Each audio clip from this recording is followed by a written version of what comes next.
Hi అండి, నాకు ఒక రెసిపీ అడిగారండి. చికెన్ పకోడీ ఇగో బాగా నీట్గా కడిగేసానండి. ఒక అరకిలో ఉంటుంది ఇది చికెన్ పకోడీ గురించి. ముందుగా పసుపు వేసుకోవాలి, తర్వాత కారం, తర్వాత చికెన్ మసాలా అండి. ఇది బిర్యానీ మసాలా, దానికి తగినంత సాల్ట్ అండి. అల్లము తెల్లుల్లి పేస్టు నాకు చేయితో వేసుకోవడము. తర్వాత ఒక నిమ్మ చెక్క పిండుకోవాలి అందులో. ఇప్పుడు ఒక గుడ్డ వేసుకోవాలండి. ఇది మొత్తం కలిపేసుకోవాలి. ఈ మొత్తం కలిపేసాం కదండి, ఇది అరటి పౌడరు. ఇది వేసి మళ్ళీ కలిపేసుకోవాలి. ఒక నిమ్మకాయ అండి, మీకు చెక్క చూపించాను. ఒక నిమ్మకాయ పడుతుంది, తడి ఎక్కువ ఉండకూడదు. ఇలా కలిపేసాం కదండి, ఒక 10 నిమిషాలు మూత పెట్టేసి పక్కకు పెట్టుకోవాలి. చికెన్ పకోడీ చేస్తాం కదండి, ఇవి బిర్యానీకి మసాలా చూడండి. బాగా ఇక ఆయిల్ పెట్టుకున్నాను, ఇందులో వేసేయాలి. ఎక్కువ ప్రాసెస్ అయిపోద్దని చూపట్లేదండి. ఇక అవన్నీ వేస్తాం కదా, ఉల్లిపాయలు వేపించుకోవాలి. ఇవి బిర్యానీకి అండి, నెయ్యి రాసుకోవాలి. నెయ్యి రాస్తే చాలా బాగుంటుంది బిర్యానీ.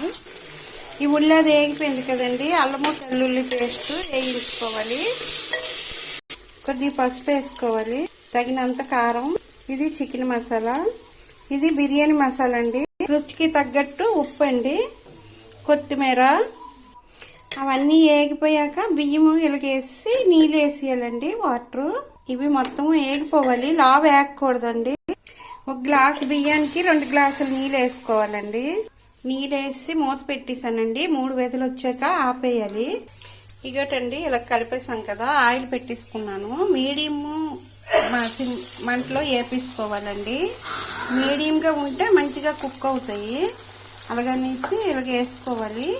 1 బై 1 వేసుకొని వేయించుకోవాలండి. ఇలాగ మధ్య మధ్యలో తిరగేసుకొని మీడియం ఫ్లేమ్లో వేయించుకోవాలి. ఇది ఇగోటండి ఇలా వేయించుకొని తీసుకోవాలి చికెన్ పకోడీకి. ఇగోటండి చికెన్ పకోడీ రెడీ అయిపోయింది. ఇగోటండి ఇలాగ రెడీ అయిపోయింది. మనం ఇలా తినవచ్చు, నిమ్మకాయ ఉల్లి వేసుకొని. కానీ ఇప్పుడు ఇది బిర్యానీలో వేస్తాం కాబట్టి ఇంకొక ప్రాసెస్ చూపిస్తాను. చికెన్ పకోడీ అయిపోయింది కదండి, బిర్యానీలోకి ప్రాసెస్. ఇవి పెద్ద ఉల్లిపాయలు 2 అండి, ఇగో పచ్చిమిరపకాయలు 2. ఇవి మొత్తము కలర్ వచ్చేదాకా వేయించుకోవాలండి. ఈ ఉల్లి వేగింది కదండి, కొంచెం అల్లము తెల్లుల్లి పేస్ట్ వేసి బాగా కలిపేసుకోవాలి.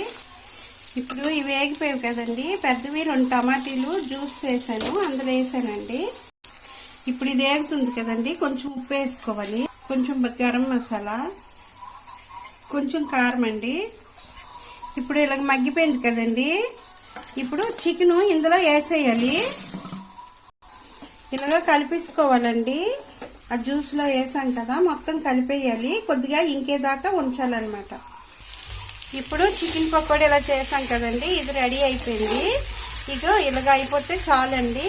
మనం ఇలాగ తిన్నా బాగుంటుంది, లేదా బిర్యానీలో వేసుకున్నా బాగుంటుందండి. ఇగోటండి కుక్కర్లో బిర్యానీ అయిపోయింది కదా, ఇప్పుడు ఇందులో వేస్తున్నానండి ఆ చికెను. ఇలాగ వేసి మొత్తం కలిపియాలండి బిర్యానీ. ఇగోటండి మీరు అడిగే రెసిపీ అయితే రెడీ అయిపోయింది. దీనికైతే మా పిల్లలు ఈ బిర్యానీ అంటే చాలా ఇష్టం అండి. కాకపోతే దీనికి ఏం పేరు పెట్టారు తెలుసా? చిల్లీ చికెన్ బిర్యానీ అని పెట్టారండి. ఎప్పుడు ఇలాగే చేస్తే తింటారు. మీకు ఒకవేళ నచ్చితే మీరు చెయ్యండి. వీడియో అడిగారు కనుక తీసాను. ఓకేనండి, బాయ్.